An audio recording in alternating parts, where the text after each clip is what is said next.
조가제TV 시청자 여러분 안녕하십니까? 저는 조갑제닷컴의 조세별입니다. 2026년 1월 23일 오전 11시입니다. 국민의힘 장동혁 대표의 단식이 목표했던 통일교와 공천원금 특검을 얻어내지 못한 채 어제 8일 만에 끝나버렸습니다. 그럼에도 불구하고 보수가 결집하는 효과가 있었다라고 자평했었는데 그렇지도 않은 것 같습니다. 오늘 발표된 한국갤럽 여론조사에서 국민의힘 지지율이 또 떨어졌습니다. 결국 그들만의 방구석 투쟁으로 끝나버리고 말았다라는 것인데 장동혁 대표의 단식이 왜 국민들로부터 외면받았을까요? 그 이유는 이 단식의 진짜 목적이 다른 데 있었기 때문이겠죠. 자, 이 내용 좀 살펴보도록 하겠습니다.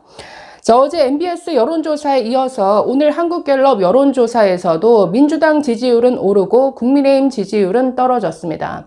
자, 정당 지지율을 보시면 민주당이 43%, 국민의힘이 22%입니다.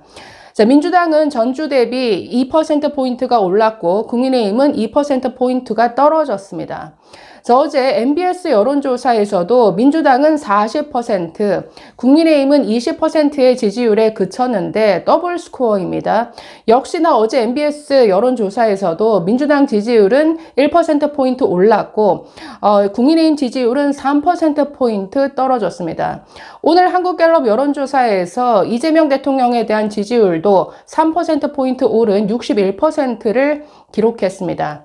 자, 목숨을 건 단식이 있었음에도 불구하고 국민의힘 지지율 모든 여론조사에서 떨어지는 결과가 나왔다라는 거죠. 네, 이 단식의 효과가 전혀 없었다라는 겁니다.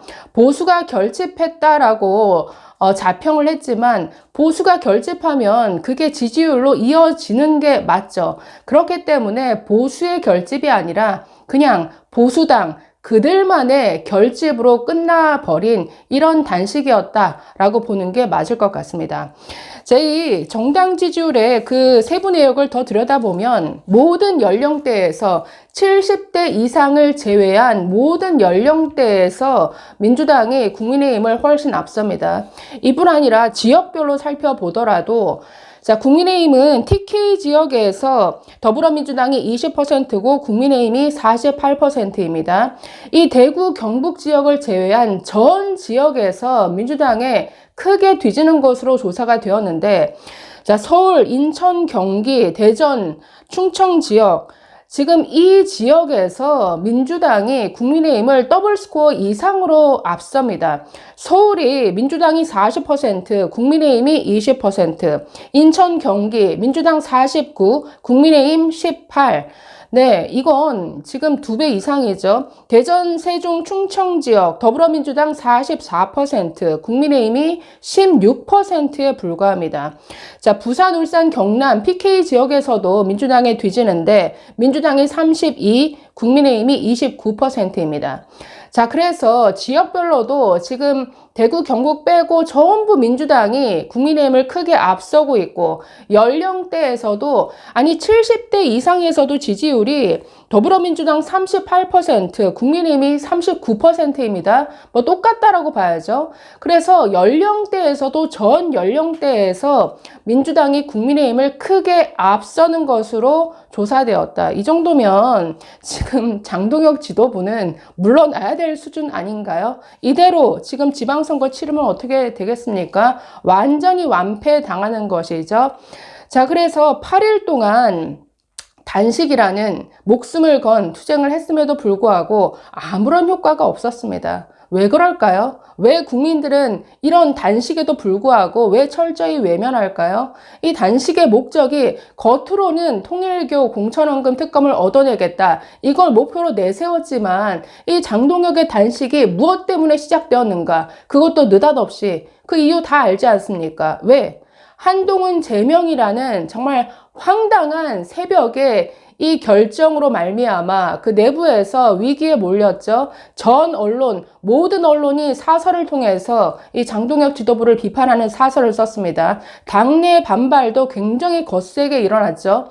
자, 그래서 이런 한동훈 제명으로 인해서 위기에 놓인 장동혁의 리더십, 자신에게 쏠리는 그 비난의 화살을 돌리기 위해서 시작한 게 이 단식이었다라는 거죠. 단식의 목적이 애초에 뭔가 민주화, 반독재 이런 큰 대의에 있는 게 아니라 지극히 개인적인 위기를 타개하고자 하는 아주 작은 것에 그 목표를 두고 있으니까 외면하는 것이죠. 자, 오늘 한국일보가 장동혁 단식과 관련해서 저런 사설을 썼습니다. 제목 보시면 장동혁 단식 중단, 내란 반성하고 정치력 회복 계기로 삼길. 내란에 대해 반성부터 하라라는 이런 메시지입니다. 자, 이 내용 좀 읽어보도록 하겠습니다. 장동혁 국민의힘 대표가 단식 8일째인 22일 단식을 중단하고 병원으로 이송됐다. 통일교와 공천원금 의혹에 대한 특검을 요구해왔던 장 대표는 이날 단식 농성장을 찾은 박근혜 전 대통령이 건강 악화를 우려하며 단식 중단을 권고하자 받아들였다. 지난 14일 새벽 국민의힘 중앙윤리위가 한동훈 전 대표 제명을 의결해 당의 내용이 격화하던 상황에서 단행된 장 대표의 단식은 일시적이나마 당내 갈등을 잠재우는 효과를 거뒀다. 자, 여기에 답이 있죠. 이 단식이 왜 시작됐다고요? 한동훈 제명으로 당의 내용, 당의 갈등이 격화하던 상황에서 단행된, 이렇게 표현하고 있습니다. 결국 이 단식의 출발이 한동훈 제명으로 위기에 몰리자 이걸 모면하기 위해서 시작된 단식이었다라는 겁니다. 자, 그리고 일시적이나마 당내 갈등을 잠재우는 효과, 당내 갈등을 잠재우는 이 효과가 결국 일시적일 뿐이라는 거죠. 계속 보시면 이날 탄핵 이후 처음 국회를 방문한 박 전 대통령을 비롯해 다양한 스펙트럼의 보수 인사들이 농성장을 방문해 범보수 결집의 계기를 마련한 것도 나름의 성과로 볼 수 있다. 하지만 장 대표의 단식이 국민적 공감을 얻었다고 보기 어렵다. 이날 공개된 4개 여론조사 기관의 전국 지표조사 MBS 조사에서 국민의힘 지지율은 20%로 2주 전 조사보다 3%포인트 더 떨어졌다. 더불어민주당은 40%로 국민의힘과의 격차가 20%포인트로 커졌다. 여권이 건강 악화를 무릅쓴 장 대표 단식을 차갑게 외면했는데도 중도층으로부터 동정 여론을 얻지 못한 셈이다. 자, 이는 장 대표 단식이 당의 질곡을 전혀 해결하지 못했기 때문이다. 한 전 대표 제명 여부를 두고 다시 내용에 휩싸일 가능성은 여전하다. 무엇보다 12.3 비상기염에 대한 법원의 심판이 시작됐는데도 윤석열 전 대통령과 절연하지 못하는 것이 근본적 한계다. 특히 전날 서울중앙지법이 내란 중요 임무 종사 등의 혐의로 기소된 한덕수 전 총리에 대해 징역 23년의 중형을 선고하고 12.3 기염이 위로부터의 내란이라고 명확히 규정했는데도 국민의힘은 별다른 입장을 내지 않고 있다. 아니, 이게 공당이 아니라는 거죠. 아니, 자기 당이 배출한 대통령이 탄핵당하고 감옥에 가 있습니다. 12.3 비상계엄, 정말 상상도 할 수 없었던 일을 벌임으로써 지금 총리까지 23년형을 선고받는, 결국 내란을 일으켰다라고 본 것 아닙니까? 이에 대해서 어떤 메시지도 내지 않는다? 그냥 이건 책임을 회피하겠다라는 건데, 그러면서 뒤에서는 윤 어게인에 의해 장악된 국민의힘이 되고 말았죠. 자, 그래서 어떤 입장도 내놓지 못하는 이런 제1야당이 무슨 공당이라고 할 수 있습니까? 자, 앞서 지난 7일 장 대표는 계엄이 잘못된 수단이었다라는 어정쩡한 입장을 내놓긴 했으나 사과의 진정성에 대한 논란이 일었다. 앞으로 윤 전 대통령을 비롯해 김용현 전 국방부 장관 등 줄줄이 나올 법원 심판도 한 총리 판결에서 크게 벗어나지 않을 것이다.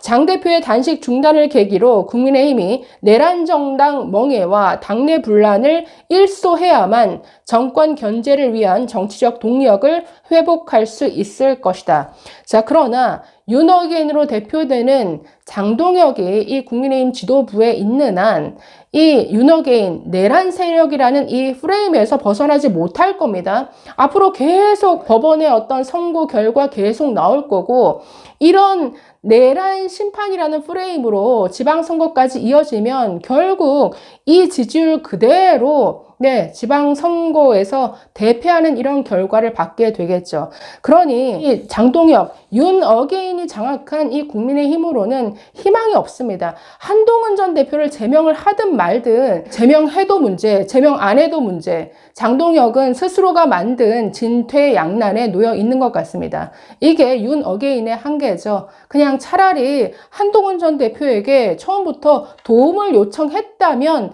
지금보다는 상황이 낫지 않았을까요? 감사합니다.